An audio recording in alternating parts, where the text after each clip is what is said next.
the BC3 Amigos. We are back. It's now January, and we're going to have a lot of fun this month. Can you believe it, guys? It is 2025. It's just, oh my God. I'm like, I thought you were saying that's the temperature, 20 to 25. It is freaking cold. I'm at 7, I think, or 10 somewhere in New England right now. So I am freezing.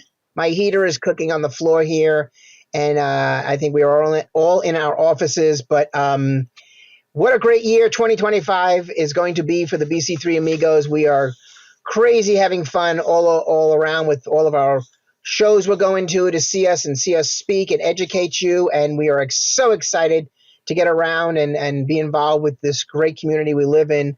But I don't know, we were sitting talking, all of us, and we were breaking bread with the new year, and we said to ourselves, what should we talk about for January of 2025? And sadly, we jokingly said, you know what? We love our government. We love the IRS. Let's talk 1099s. And so we all said, let's talk about the 1099. And we thought it would be a great thing because obviously 1099s are due by the end of the month. The 31st, you got to have them out in the mail or email to your vendors. But we thought, let's talk about that. Let's talk about what's new in BC.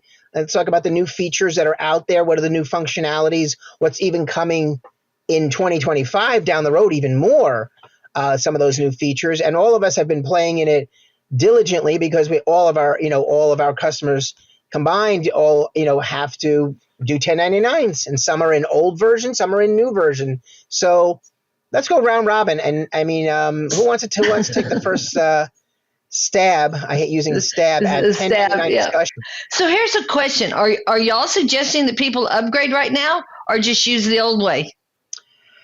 I mean, for me, I know time is of the essence. And ironically enough, I'm going to say I love the old way because, as you know, it was easy. It was very simple and bland. It was bland. I'm not saying it was like, wow, look at all the features it does, but it worked and it was fine. And let's get through 2020. Let's file it 2024 1099s and let's worry about the new feature going forward for 2025. Only because it takes effort it takes a lot of effort to make sure you get it right.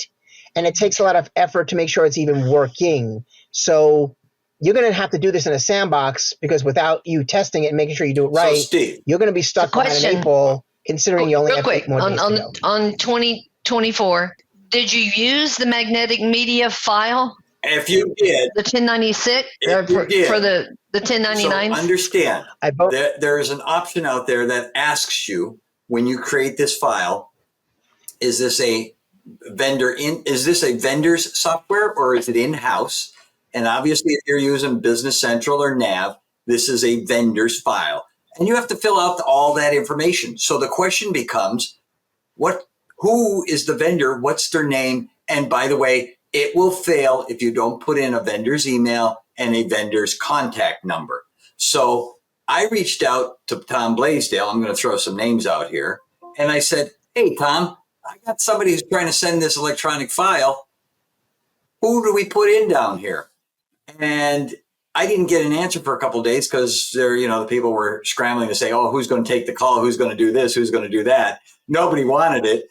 And unfortunately, somebody drew the short straw, and that's Alexander Totovic. And so you must put his name in there as the contact.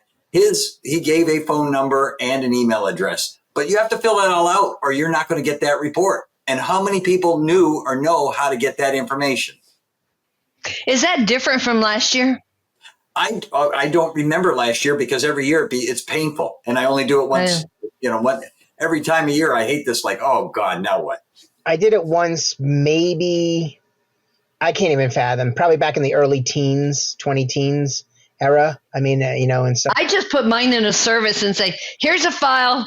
Send them out for me, file the 1096, and done. Yeah. And some people actually upload the file. They manually create the CSV file and load it into the vendor to the IRS file. That's painful. Yeah, I mean, now with all these changes that are coming out, where the IRS requires you to register yourself on the 1099 Fire website, you got to register. Now, do you have to have that just for 25 or also for 24? I went out there. I didn't say any date. It just brought me there when I tried to sign up and do it as a joke. So I just went, and it didn't tell me. So it was allowing me to do it now. So that would be 2024. So I would assume 2020. Did you have to fill out that field, Rob, when you did yours? Which field? It's the second field, right, Steve? It's the second field when you do magnetic media. Oh, yeah, because you also have to have you have to register and say, I've got this number from the IRS. So, yes. Okay. All right. Yeah. So let's talk about like, let's we make think it about better. What do you want? Push a button. I don't want what we got, but I mean, hey, this is a fun session because I'm laughing more than I normally do. well, let's break it down. Like, what do we think of the feature in relationship to how it gets installed? So let's start from like feature management now. So now we're going to activate it, and it goes through a series of screens that prompt you with things, and how it was written and what it does and what it doesn't do, or how you interpret it. Because remember something, for the most part, this feature is strictly for people in the United States. Only U.S. people are going to read this.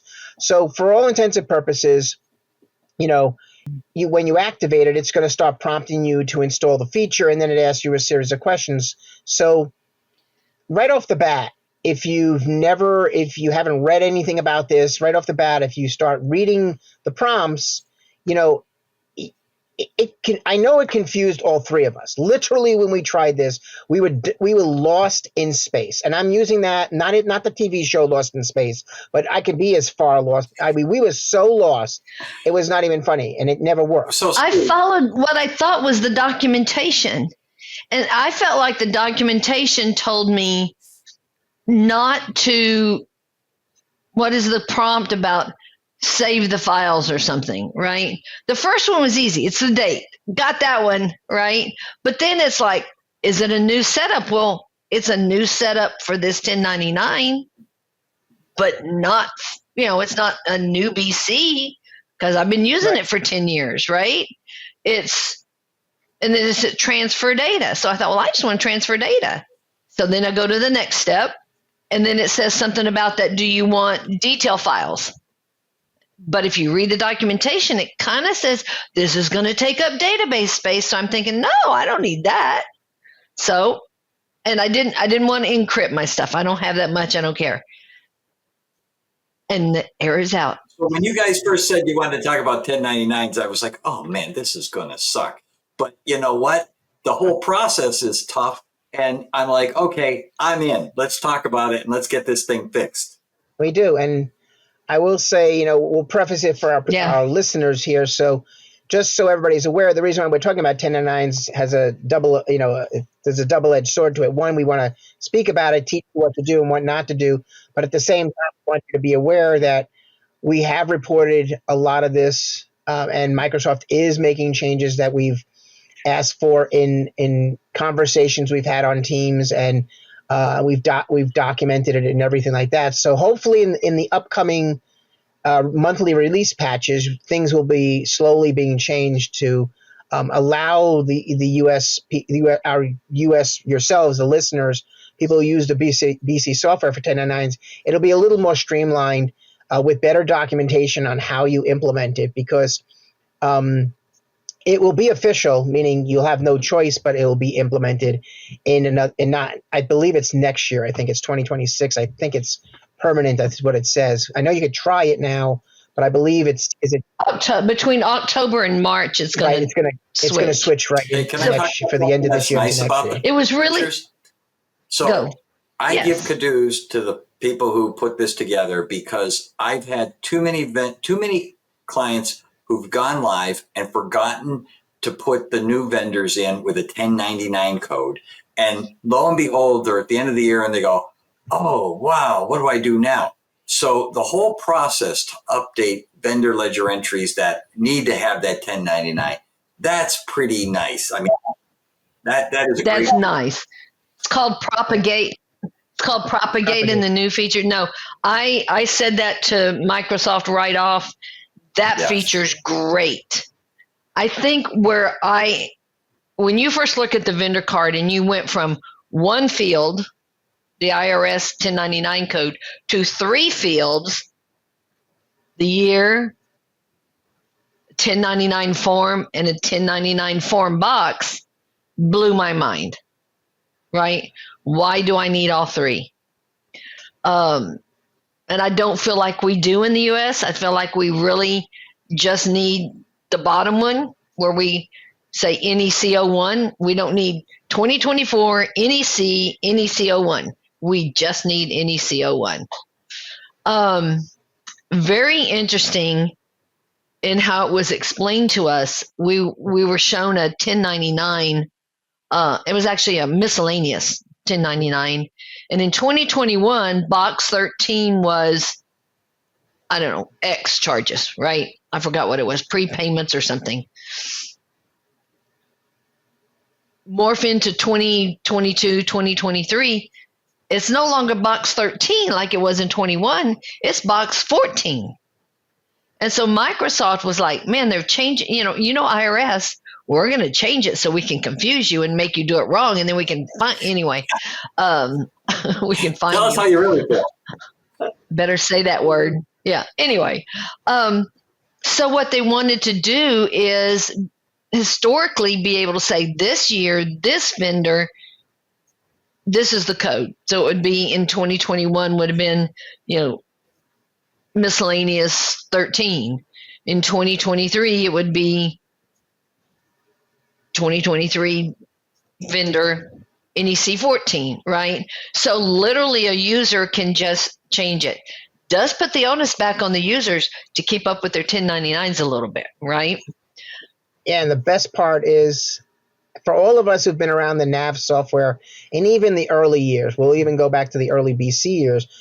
Does everybody remember we used to get like a little notification somewhere around December, maybe January, that there was a form update? It was like this, your partner might have found out about it and told you, or you heard about it and you got like maybe some notification. There's a form update that had to be had to be done. In the early years of NAV, obviously, there were a lot of hot fixes that came out and your partner probably had to process it in NAV in the background.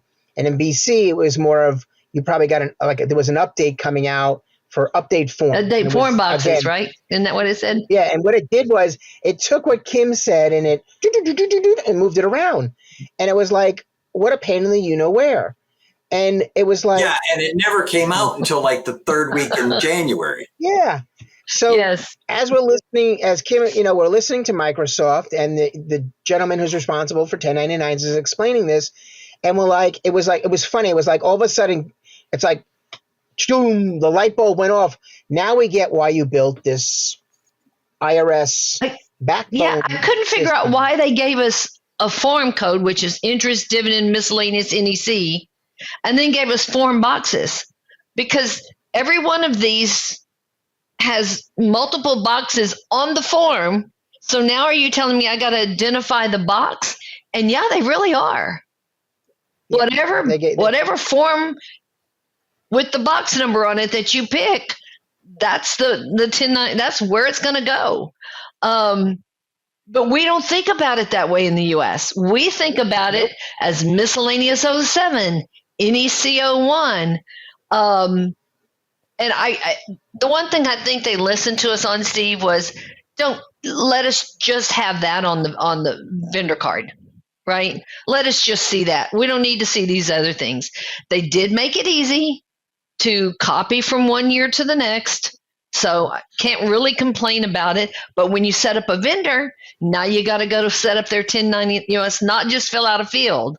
You got to add it. Of course, Rob makes the point on, if you forget, you just add it at the end of the year. But you know what? It was sad. The vendor 1099 information report's gone. Yeah, I was not too pleased. And the fact that it was officially eliminated, like you will not find it. It's not there. It's not there. But after we heard the explanation, I mean, I was kind of happy. I mean, because though they eliminated the report, they actually gave it to us secretly inside of the of the 1099 form box window page, of course, for the vendor. So we do have it. It is there. It requires 2 clicks to get to it, but you actually do have it. So as you're looking at your form, like NEC, and you call up a vendor, you do get your total, and then you can drill in and see all the purchase payments. That drill in is nice. When you have your vendor and you want to see why did it get $2,635? I thought it was $2,450, right?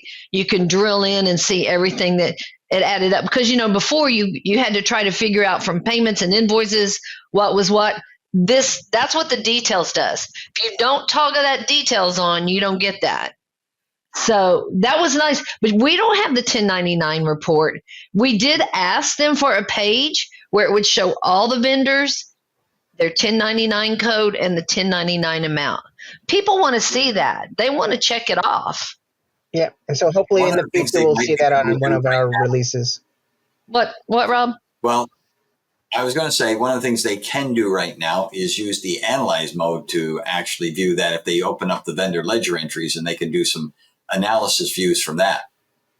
Oh, yeah, but what are you analyzing? You're analyzing the invoices for those dates? Well, you can group. Remember, you can set what your sum total is for each of those, so that if you're looking at it by year, you can set that I want to look at these transactions by year, and then take a look at the different codes for the different amounts. I guess the only problem I have with that, Rob, is what if I had some invoices in dated 24, but I didn't pay them till 25? They don't go on my 1099. Right. Well, but you can just look at the payments then. So then I have to now you're making me think. You actually, no, we can't. You want to know why? Because in the vendor ledger entry table, a payment line is not flagged with an IRS code, only the invoice line. Yeah. So the code in the 1099 routine knows to look at the payment to see if it was applied to in the right year. But the problem is you need payment lines, you need invoice lines somehow to manipulate in the analyze mode, because the routine only looks at the applies to payment year of the invoice within the year. So it becomes problematic. The other thing is, taking what Rob said, because it's cool, is that, one of the things that we heard from Microsoft and what we talked about on the phone with them was, what if you have a bill that comes in from a professional service vendor? It includes their service, it includes some travel that we're going to reimburse them for, but it also includes something else totally unrelated to, but 1099able to a different category, right? So we've got NECO1s, which are non-employee compensation, the reimbursement of travel, which has nothing to do with 1099s, and let's make believe we do dividends, like we're paying them we have to pay somebody a dividend, make believe. Now, as you know, you cannot declare the 1099 box on a purchase line. So there's no place in there to do that. You can, and when you post that document, it only makes one record in the VLE, the vendor ledger entry table. So it's going to pick, obviously, NECO1, because that's the first one it's going to pick. So you'd make a new vendor and but we said that when here in the United States, most bigger corporations will send one 1099 with all their boxes filled out when they're multi-categorized. So therefore, if you're doing like a rental one, you got rent, you've got something with insurance, you got farm crops, so you have to fill in lots of boxes on the miscellaneous. It's one report. It's one form. Yeah. So we asked them, is it possible to allow for the record keeping for it to read the different 1099 codes in the vendor ledger detail table to create 1099s, not the VLE table? Is there anything that can be done to streamline this? Because if you didn't, every vendor, maybe by happen chance, dividends, NEC, miscellaneous, just like Kim said, and what Rob was talking about, you'd have all these vendors with 4 forms every time, because you're going to have to create a separate vendor for each one, because you can't create one vendor. And now you're sending 4 forms, and they are, even though we know that the IRS and the company wants one.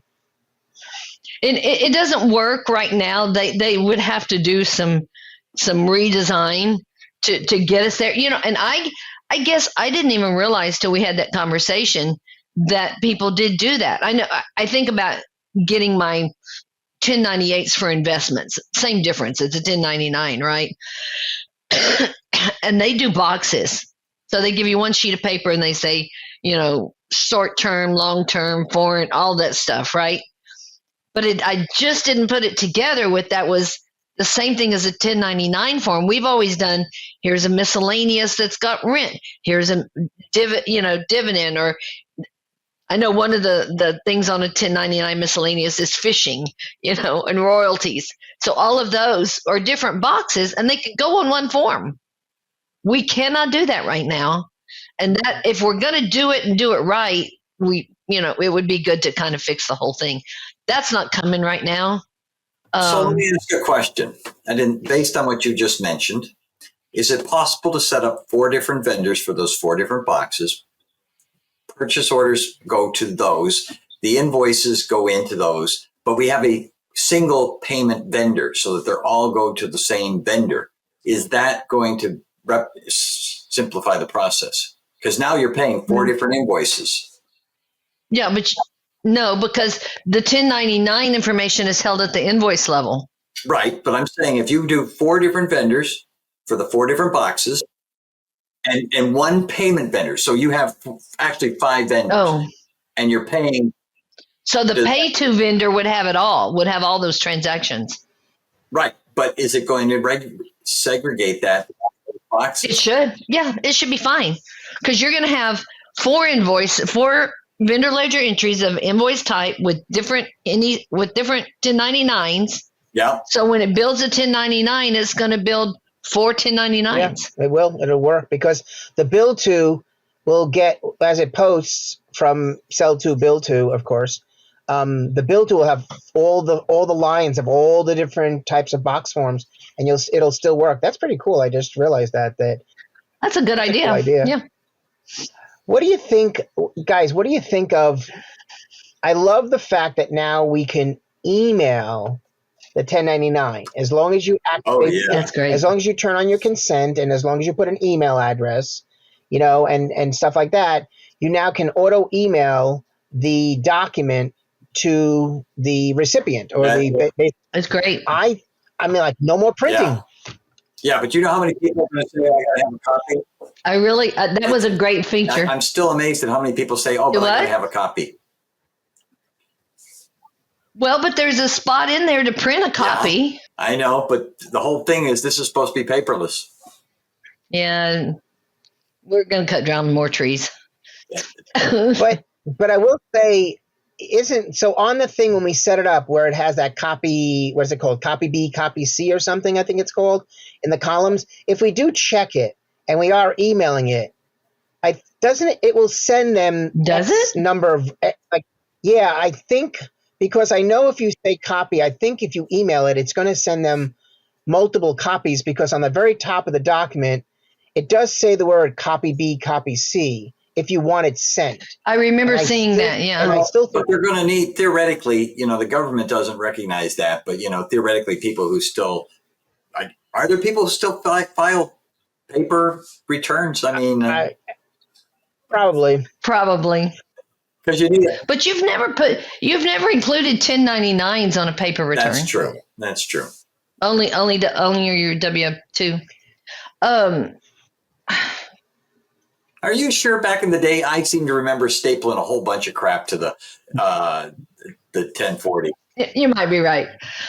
The other thing I was going to ask about is making adjustments. Do you think the new feature does a better job of adjustments than the old one? Ironically enough, I'm going to say I feel it's the same. I know this sounds really ridiculous. But remember in the old way, we all used to log in and you went to your the vendor and you click, I'm making an adjustment and you put you type how much of an adjustment you're going to make in, and that was added to whatever it found in the VLE table, and that was your adjustment. And here I'm thinking it's the same thing. It looks the same, different page, different location, because now we're using IRS reporting period as the basis for my year. But it still looked the same because I was clicking on it and then it said make an adjustment for this vendor that I was clicked on. So it kind of looked the same, just a different home. What Maybe. I tell you, I think one of the big drawbacks that is having to go to each 1099 document, release it, each one. I just talked to somebody right before this call who has 450. Oh, Only 450. I have somebody with 1,000. Okay, you got to go release it and email it one at a time, right? There's no bulk actions. You got to fix that, Microsoft, right? yeah, that one, that's painful. I mean, I never even thought about that, because when you're on the form doc, if you don't release it, you're right, you can't send it because it's not released. It's like a pending state. Not that you're adjusting it or anything like that, but yeah, if you're ready to send email, which is sending the form you can't do that unless you release the form doc page, and it's ready to go. And it's a restrictive thing. Wow, yeah, that's painful in and of itself. Plus, I wish there was a way on the list page where you have the list of what's the page called? The page before it. I can't remember the name. I think it's the doc page or something like that when you're drilling in to get to the vendor.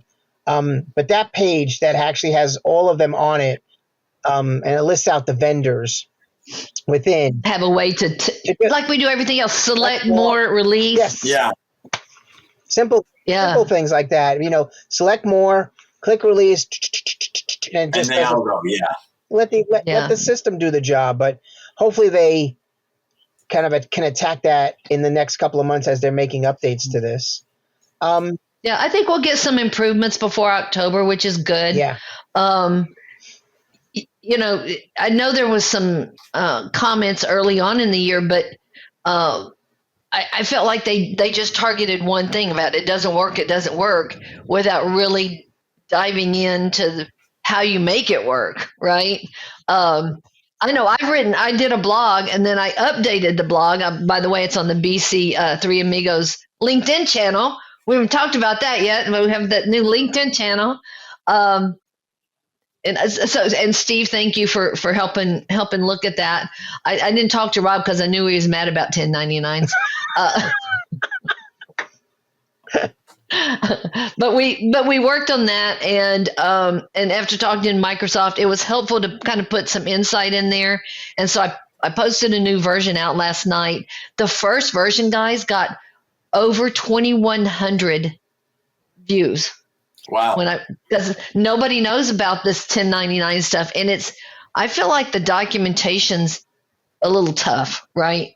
They document it, but they don't explain the whole process very well. I actually would hope, and I know this is probably going to be a no. The answer is probably no, but for this one thing, because this feature is really truly meant for the United States, and being that people who've been around this so long, and we do this year after year, and the whole bit, we know this better than others, as one would say, meaning people in other countries who've never done this before is what I'm getting at. But maybe they could take, because of the fact that the blog that you put out there, I mean, the fact that 2,100 people plus are looking at it, plus the update that's coming out that you just recently did, it really does break this down into plain Jane. I hate using the word English, but I'm going to say it, plain Jane English. And it takes basically the process from when you turn on the feature all the way through it. It tells you, why did we change this? Why did Microsoft change that? It talks to you about, where do you go to do this? Where do you go to do that? How do you send the email? How do you set it up and send the email? And then, of course, we haven't even spoken about this, but at some point the feature's going to come out that transmit it. You're going to transmit now the 1099s permanently to the IRS using the 1099 Fire account that you have to set up, and it's there. You can set it up and set up the Fire and get that through. I know that I think there was a bug in it. Maybe I'm wrong about that now, and maybe it's been all fixed. But this transmission part, I think there was something wrong with it recently, but I think they were fixing it at the time. But you're making a good point, and I know that we are getting the ability to have some input and getting good response from Microsoft when we say something about documentation.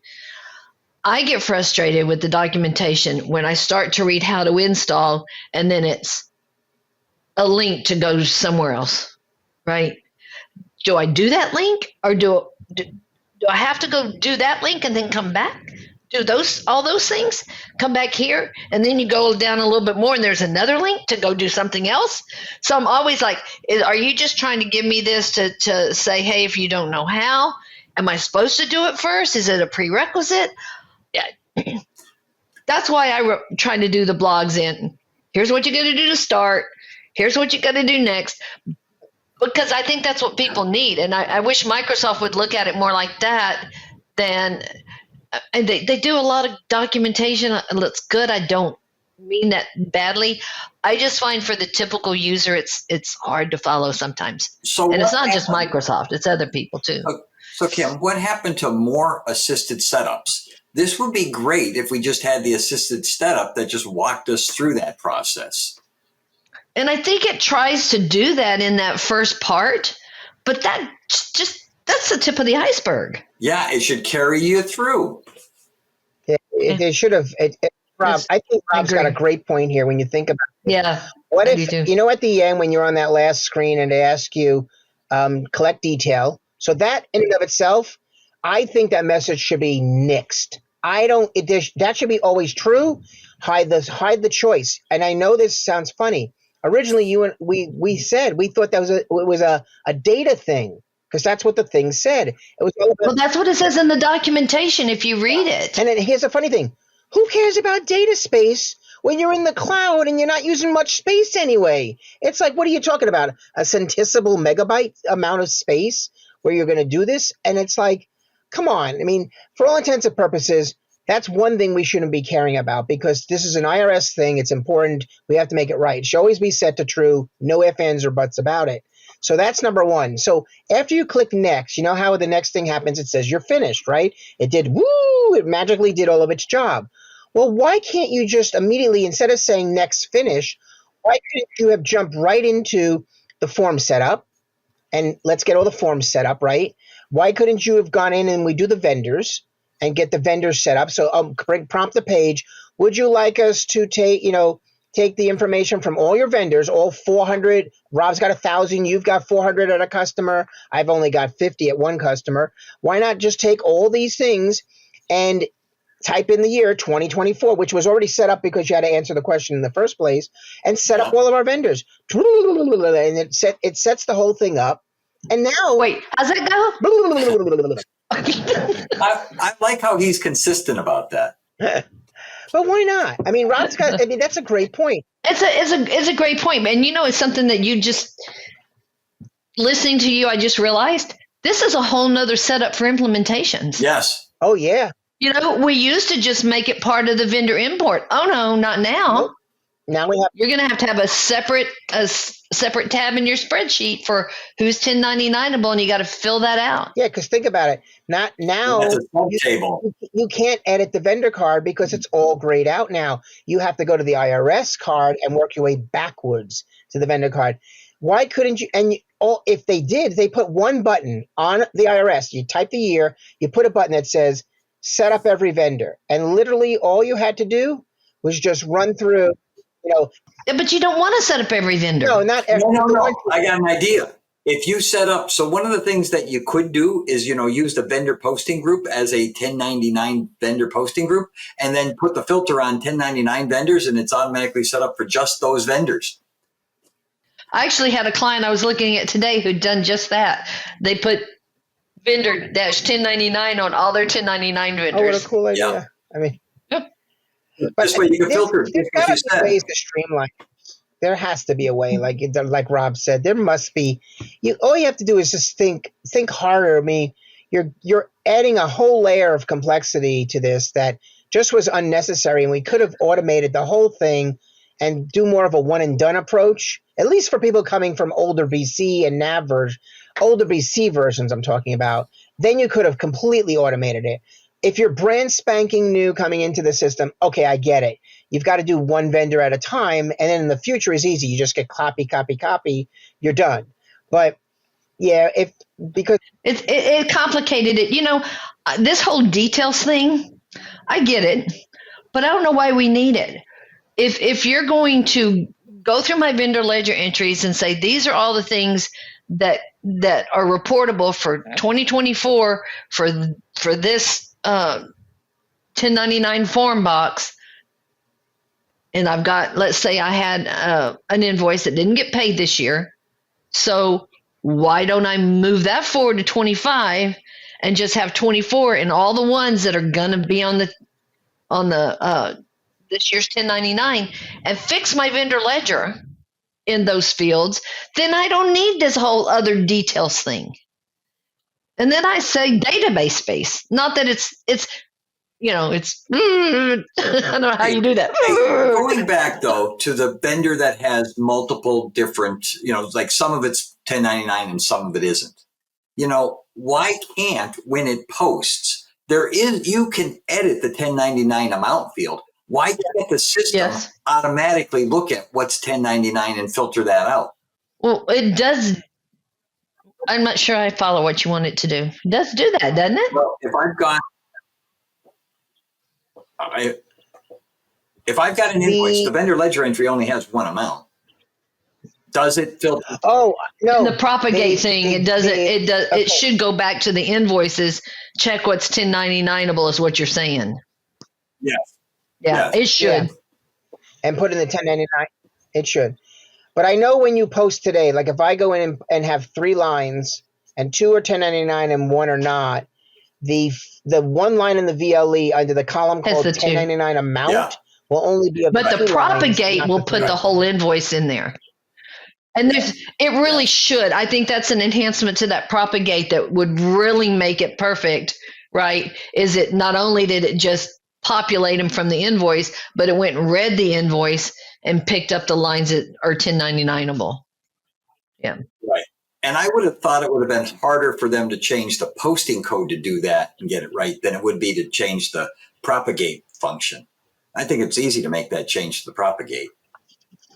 And they could fix it. I mean, it is. I mean, because the detail is there. I mean, it's just sitting right there. The vendor ledger detail has all that information. It knows the lines. It's not hard to read. It might take an extra couple of evolutions in the propagate functionality. Yeah, that thing. That's going to be the new one. BC3 Amigos. We'll come up with our own little thing.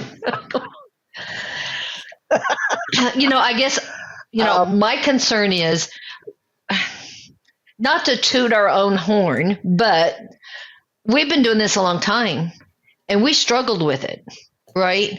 So I really worry about people I haven't heard from, who are out there. Probably they're just doing 1099s the way they have done them in the past. Or they saw, new 1099 and they activated it and now they don't know what to tell people, right? That's kind of what happened with this person I was just on the phone with. They can't get the magnetic media to go. And for these 450, I said, look, print them out, upload them to one of these sites that'll take and do them for you and do the magnetic media and the 1096. You know what I'm going to do? I'm going to go out to our website now and I'm going to post a picture of how to fill out that form for the Microsoft side. So that, hey, by the way, advertising. That would be great. Yeah, that would be great. Yeah, no, I think that's a good idea. Oh, the other thing is this person I was talking to is on-prem. Oh. And she said the form that's coming out on-prem for magnetic media is garbage. And I said, well, did you update your objects? What version are you on? Oh, we're on the current. Did you update the objects? Well, that wouldn't cause anything. And I'm like, wait, what? Wait, what? So I sent her back to look at that. But yeah, so because you and I looked at it, Steve, and we followed it down through the IRS specs and it looked good. Did you use it? Did it upload? Mine would have uploaded if I did it, even though I don't have I'm not going to put it up to the IRS. I don't want it to send it to nobody, but it looked fine. Did yours upload, Rob? So here's what happened. I was working with a client and I said, hey, I've got to look at, because I didn't know who to put in for the contacts. And I said, it's going to take me a day or two. and they decided they didn't want to wait. And so they manually fed the CSV files out there. But then when I ran it, because you can run it and just preview it, it looked like it would go great, because we were looking at it. We previewed it and it was great, except that it was airing out because we couldn't get the information. Because those fields.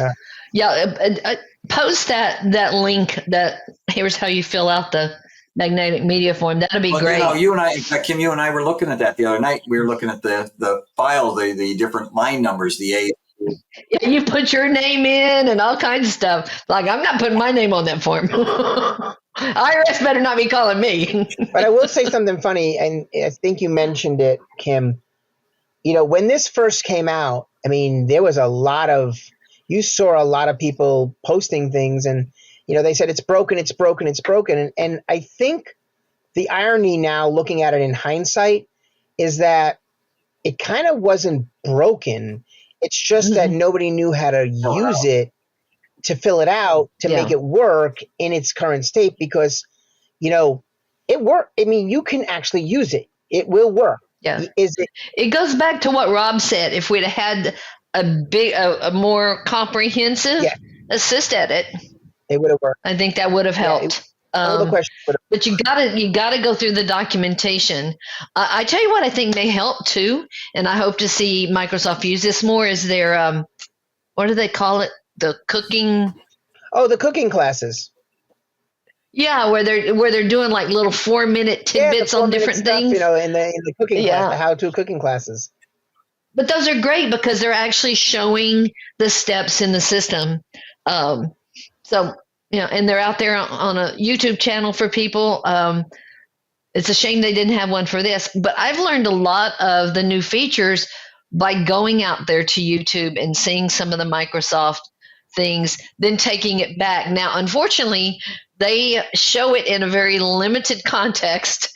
So when you start to do it, it's a whole lot of other things come up that they don't show you about, but at least it gets you started. Hey, Kim, going back to, the assisted setup and what you were talking about earlier, and Steve, you were saying, hey, just hide the field so that it automatically does that. Why, when that report is out there, they already know if they've got the update, who else is running this. If you're in BC, it's going to be a vendor software. Why isn't that already filled out anyway? Why isn't that hard coded in there? Oh, that's true. The word Microsoft, it should be Microsoft software, their address in Seattle. I mean, all that information should be there. They know that. That's so true. Why does it say in-house developed? No, we're running Business Central. Yes.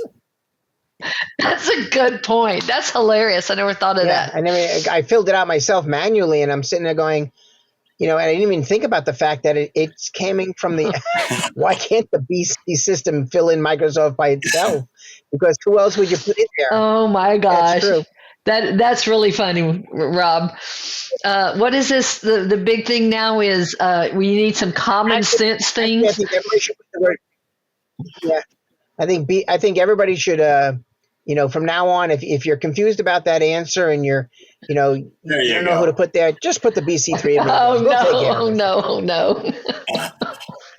No, go to our website, and I'm going to have that in there. I'm going to put that out there tonight. All right. So let's talk about that.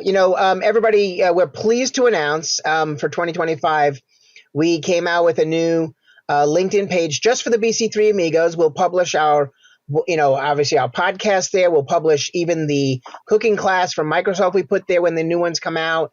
We'll publish different things of training advice, some of our blogs and stuff. Anything we do, if we're going someplace, you want to see us, we'll be there. Obviously, upcoming conferences we'll publish there as well. If you need to contact us, certainly you can do that, and we'll get messages from you. By all means, they'll come in. So we'll have all that information there, inclusive of our own LinkedIn accounts that all three of us have. Hopefully soon the BC3 Amigos website, the www will be up and running.